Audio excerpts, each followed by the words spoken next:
Hey guys, Jess with Rustic Wreath. I know that it was brought to my attention on my last wreath that had to do with the burlap mesh with the cotton strands, that even though I recorded a voiceover, for some reason it did not post when it went to YouTube. So I used my photo software. I did a voiceover because I recorded it when I was not able to speak while I was making the wreath, and for some reason it did not post the wording. So I apologize for that. It was brought to my attention in a comment actually. I just wanted to show you how I am cutting these to about 20 inches. This one's going to be a little bit longer. I'm using one roll of 10-inch mesh. Each roll measures about 10 yards. So what it gives us is 18 20-inch cuts. I'm using a 14-inch wire wreath form. So you can see there it measures on 14 inches. These do come like this color, like the dark green, kind of like the florist tape that you would use. I spray paint these a beige color before I use them because since the burlap mesh is like a little bit, as you can see, a little bit see-through, I don't want there to be a chance that the customer can see the frame through the mesh. Even though we're making a handmade item, we don't want it to look handmade. We want it to look as professional as possible. So I have these tan colored pipe cleaners. What I do on these wreaths that only have the burlap mesh is I fold them in half and I cut them. So I have 9 pipe cleaners. I cut them in half. It makes 18. And then I attach it to my wreath form at the inner 2 rings and the outer 2 rings. I'll show you how to do that right here. I always start at the inside. It's just a habit. I twist it one time tightly. I fold it upward so it's like a V, just so it's out of my way, because I normally attach the mesh to the outside ring before I do the inside ring. I attach these, or I put the pipe cleaner on these 2 right at the weld. I twist it tightly enough so that it's not going to move, but not so tightly that it separates the weld, because that is possible. I've done it before. If you do have a problem, maybe with some hand strength and being able to make that super tight, I've seen some people, they put like a little dot of hot glue on the back. Like you would put like maybe a dot of hot glue like right here, so that you can ensure that your pipe cleaner is not going anywhere. But the way that I do it here, just, you know, one twist tightly. It has worked in the past. We haven't had any issues with the mesh sliding around on the frame. So we're good to go on that. So as I said before, we just take it, twist it. I always do one on the upper part and lower part of each section here, and then one on the lower part on the outside ring. So we're just doing that, making it into a V. So most of my wreaths are one of a kinds. Once I create them, I don't buy materials like in huge bulks where I would be able to replicate most of my wreaths. But wreaths like this with the burlap mesh only, I am able to replicate those, and I do create them as people purchase them because it is able to be done relatively quickly. There's not like a whole bunch of ribbon and bows and signs and all of the details that I normally put into my larger wreaths. It just makes it a little bit harder to replicate. So we're just putting this on. I do offer these as, you know, like more of a neutral wreath for your door, or maybe some people like them if they have a hard time creating the mesh bases. They can always buy them and add their own ribbons. Okay, so again, these are 10 inches wide, cut to 20 inches long. What I do is I will take the edge and roll it, like just tuck it under one time. I keep my thumbs stationary, and then I just move my fingers.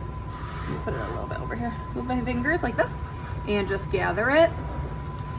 I try to keep it as in the middle as possible, and then I flip it over so that this is the cut edge here. It does have a little bit of a fray because it is a woven material. Mesh does fray, but part of the natural beauty of burlap mesh is that you can see, you know, the gorgeous fibers and the cotton threading in this design. I do offer this in my Etsy shop, etsy.com/shop/Rustic Wreath. I had to focus on that one. I also do have a website, peekaboo-wreaths.com, and it has a button that says shop now, and it will take you to my Etsy page if that's easier for you. So here we go. We're just twisting it once or twice and then tucking that pipe cleaner underneath since we're not going to be adding any type of ribbon. I just open it up like that and kind of put these edges against each other so they're not overlapping. It'll give us the best volume for this wreath since we are using one roll of mesh. We still want it to look as full as possible, even though I know it will not look as full as some of my larger wreaths where I use 18 pieces of mesh cut to 30 inches. So again, we're not untying that pipe cleaner. We're just putting it down in that open pipe cleaner for us. Putting that in there like that, and then moving on to the next twist. So it is a little bit repetitive, but I feel like there's a little bit of a soothing element to it. This wreath was ordered last night, and it's actually going to a customer that does not live far from me. So whenever I get a local customer that I don't recognize the name, it makes me curious how they found me. Like, do they know somebody that I know? Do we have like a mutual friend? Or did they just happen to find me on Etsy? I know that when you do go on Etsy and search for things, I think that you can choose like someone near me, so that because it kind of talks about like it'll get there faster, or they don't have to use as much gas to get it to you or something like that. So there we go. Putting that down in there. Again, if you get any like little strands, just pull them or cut them. You have to let me know in the comments below. I was pretty excited. I just reached 400 subscribers this morning on YouTube, which is pretty darn exciting. It's kind of funny because I didn't even know if anybody would want to watch these videos. I know this time I am making a full wreath because it is the burlap mesh layer only, but most of my wreath videos do show just one or maybe two steps of the wreath making process. I am a mom of 2 boys, and they are very active, and I'm very thankful to be home with them and to be giving them their best summer life. But at the same time, that doesn't give me a whole lot of time to work on wreaths during the summertime. Last year my youngest was in 3 half days of preschool, so that did give me a little bit of time to work on these during the day. But now that we're all off for summer vacation, we're having so much fun making all the memories, swimming in the pool, going to the library, visiting with cousins, but it doesn't give me a whole lot of time to work on wreaths during the day. So anyways, but you know what, my videos, they're kind of helpful. I think what's been going on is they're helpful to people that maybe are just curious about one part of the wreath making process. Maybe they need a little bit of improvement on only, you know, adding the ribbons or making the bow or something like that. And instead of having to sit through a tutorial that's over an hour long, making the whole wreath, maybe close to 2 hours long, it just allows them to watch the portion that they need help with possibly, or they're curious about. But either way, thank you for watching. If you have not subscribed yet, you can subscribe to my videos. There's a little bell icon. If you click on that, it'll even give you notifications when I post new videos so that you don't miss out on anything. I have been posting these over on my Facebook too, at peekaboo-wreaths.com. Just click where you can see all different things on there. So however you find me, let me know. I'm always curious to see. I've been hearing that YouTube has been pushing some of my videos to add on people's like suggested videos on the sides, which is kind of exciting, kind of a big deal. So I've been excited about so I know that it is the first day of July today, but in like the wreath making community, people are already moving on to fall and Christmas in July. We're giving the customers, the early shopping customers, something to look at and to purchase if they so please, if they're early planners. I know that I've been getting a lot of views on my Etsy page for football wreaths already.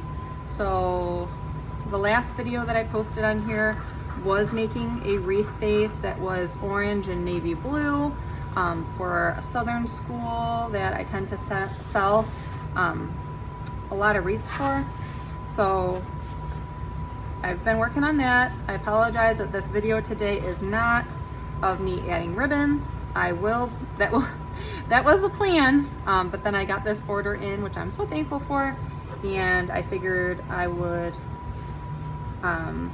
record it so that you guys could have a video of me explaining how to make it and not just me going through the motions in a silent version. Although, what do they call it? ASMR, I think. Is that what they call it? Where like some people really like the sound of just like the sound of things being made and like the sound of the mesh, you know, being gathered on the table and like fingernails tapping on packaging. I don't know. Different strokes for different folks, I guess. But all right, so I'm moving to the inside frame now, and I make sure that I pull the mesh up against each other when I do put that in, so that it stands up straight and is not overlapping each other. We don't want any flat spots in our wreath. We want our wreath to look as voluminous, is that a possible? Voluminous, there we go. That's the right word. Voluminous as possible. Voluminous. That's definitely not the right word. All right, so I'm just getting that pipe cleaner, twisting it around a couple times, 2 or 3 times, and then folding it down. Since I'm not adding any ribbon, I don't need to keep that pipe cleaner up. If I was adding ribbon to this wreath, I would leave it open and exposed so that it has room for the next piece. Okay, so putting this in, gathering it up the middle, flipping it over. Let's see, here's our next pipe cleaner. When I'm putting these in, I'm also trying to notice if there are any like major frays that need to be addressed in this wreath. I know that with it being the burlap mesh, part of the look is, you know, natural, so the customer knows that there will be a certain element of fraying, but you just don't want it to look out of control and unruly, you know. All right, so I had a couple pieces of mesh that fell behind. Here they are right here, which I'm thankful for because I was just counting how many I had left. I had 2 left in my container, and I was like, uh-oh, where did the math go wrong there? Because at 20 inches, it should cut, there should be 18 cuts. And if there was 16 cuts, that means that that wreath, that mesh roll was quite short. But we're good. We just had 2 that fell behind our table here. So here we go. Just putting it in there, twisting it twice. As I said before, you try to get it in the center of that little bow tie that you put down in that tie, so that the wreath looks as round as possible. If you, for some reason, like start veering off, then the wreath will not look as round as it could possibly look, and you want it to look nice and round as it's on a round frame. I mean, it is possible to create wreaths on square frames, and even around Christmas time I've created wreaths on triangular frames to kind of look more like a Christmas tree. But when we're using a round frame and it's supposed to be a round wreath, you're going to want it to look as round as possible. All right, I have 1 more piece to put down, and then we're all done. I'll just attach a I take a piece of pipe cleaner, and normally I fold it in half. I put a hole punch in one of my business cards and then attach it through the hanger, so that if a customer tries to remember where they purchased it from, or if somebody compliments it while it's hanging on their door, they can say, oh, it's by Peekaboo Wreaths, and then they can find me quickly and easily. All right, so that is the last one. Just double checking. I'm just fluffing these up, making sure nothing's overlapping. and it's all done. So there we go. It measures about 23 inches. Again, it was on a 14-inch frame, 10-inch mesh cut to 20-inch pieces. And there we go. Thanks so much. Talk to you later. Bye.